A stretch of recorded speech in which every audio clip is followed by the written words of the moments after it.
What's up, guys? Simon here from TrueStart Coffee, and I'm here with another episode of the Dive-In webcast. And this week, I'm going to talk to you about some changes happening behind the scenes because we are bursting at the seams, and a little bit more about how we choose our partners that we work with.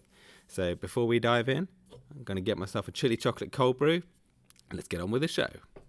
Obviously, the last few months have been very intense for everyone, and I think it's really important that we all celebrate every win that we get, regardless of how big or how small it is, and share it with everybody. And sometimes the wins that you get don't seem very flashy, and particularly with the kind of things that I work on in the business, the operations, the behind the scenes never really gets talked about so much. So this one comes from all of the support and the love that you guys have shown to us over the last few months, and continuing to buy our coffee and share what we're up to with your friends and family. We literally couldn't be in this position without you guys, so thank you so much. But fundamentally, we are absolutely bursting at the seams here. Our office is completely jam-packed with coffee pallets everywhere.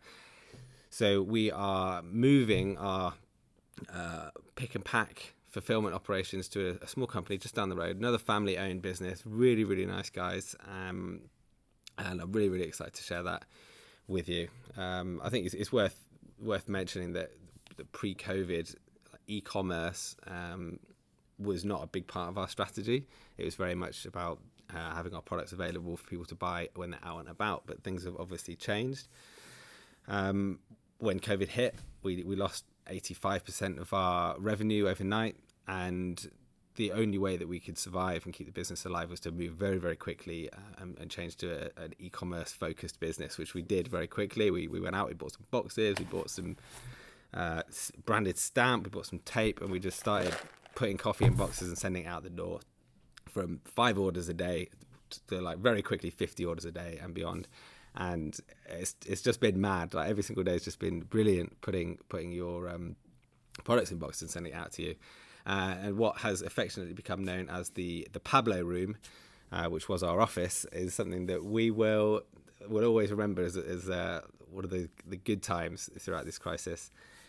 So this office here is meant to be a 45-person air-conditioned, lovely working environment, probably for developers, and it has very much been our warehouse for the last 3 months. So big shout out to Runway East, where we're based, who have let us use this space. It's been hugely valuable, and also using their lovely reception as our DPD collection point. So thank you very much for that, those guys. I've written well over 2,000 handwritten notes over the last few months, and I honestly love seeing the same names popping up week after week, just getting another top up of your favorite feel good coffee, and watching people explore the range. So they'll buy like an instant 1 week, and then some beans the week after, and then some people just go straight all in with buy a bit of everything, and it's really fascinating to see that. And I'm a bit of a data nerd myself, and I don't think you can really get the intuition and the understanding of what makes people tick and what people enjoy unless you're actually there packing stuff into boxes and seeing it visually. So that will never change. We'll always be super, super close to what we're doing. But the next exciting phase is we are moving tomorrow all of our stock just down the road to an amazing company called Diamond, and they will be taking on the next phase of our growth there. Like, we're literally just down the road, and a lovely lady called Simone will be hand writing all of the notes going forward, and she cares as much as we do. It's about making sure the right stuff is in the right package for you guys, so nothing's going to go wrong. Trust me, I've put a lot of thought and research and spent a lot of time with these guys to make sure that they care as much as I do about making sure you feel good. So that leads me on really, really nicely to how we go about choosing our partners, and I just want to say a few words about the way that we go through that process. It's really, really important that you find the right people to work with. We're only a small team. There's only 6 of us, and we can't possibly be experts in everything there is to know about the coffee industry and the supply chain, from getting amazing, feel-good, quality, ethical coffee to your front door, perfectly fresh every time. So the people we work with, there's a long old list. I wrote a list the other day, and there's it's surprising how many people we do rely on and trust to do what we do. And they need to care as much about the things that you care about as much as we care about them, if you know what I mean. So it's really, really critical. Everything from the quality of the product, the customer service that we get for end to end, the sustainability of all of our packaging and the sourcing, the ethics that we have throughout our business, right from the growers right through to the businesses in the UK that we work with, and the human rights of our supply chain. There's so much to it. So how do we decide? So I've got my little 3-step process that I look at. It's not technical, it's not difficult. It's mostly with your gut, really. So number 1, we look as local as we can. We're a proud Bristol business ourselves, and you don't need to just jump on Google and look nationwide or internationally to find great suppliers. They're usually just on the same road as you, down the road.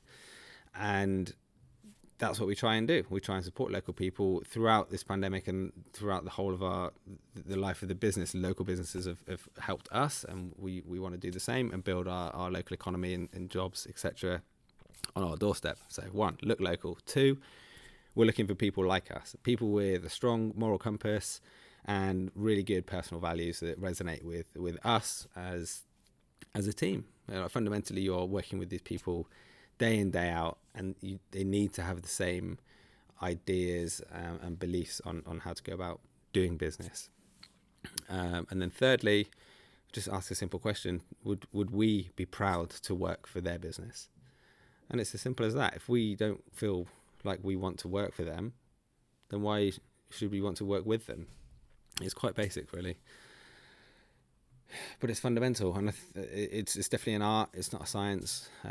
We have made some mistakes in the past, and I'm sure we will in the future. But it's very much like me and Helen are big believers in just going with your gut. If it feels right, it probably is right.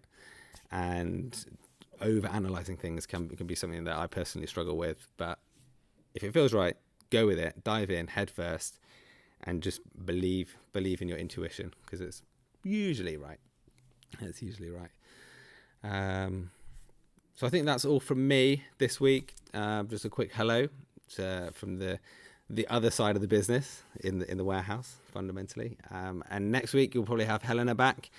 Who knows what she's got to say, but I'm looking forward to it. See you next week. Take care, everyone. Bye-bye.